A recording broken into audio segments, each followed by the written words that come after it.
أهلا وسهلا بكم في دوري المحترفين الشكبة. مشاهدينا الكرام، في هذا الدوري تحركت المباراة وكانت على نسق ممتاز، حيث كان في جو التقاعد الاختياري الأخوي. قامت المباراة بين الرايس سعيد الكوال والرايس حسين.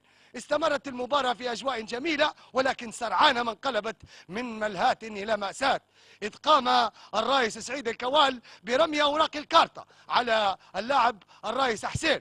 تعفلق الرايس حسين واشتطت اللجنة وقررت بأن تقصي اللاعب سعيد الكوال من كل الملاعب في جميع الشعبيات.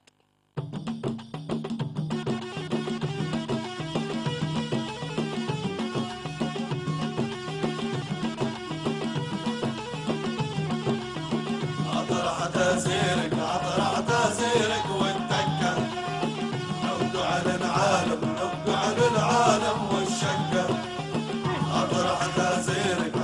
عتازيرك والتكة، نبدو على العالم نبدو على العالم والشكة.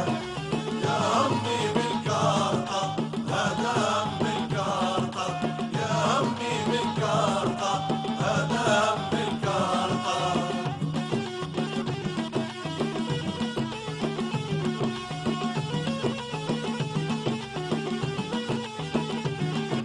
العالم يتكلم تذكر ونقولت وجو بطم، وانت قاعد له يضم فورقات الكارطة. يا همي بالكارطة وهذا هم الكارطة.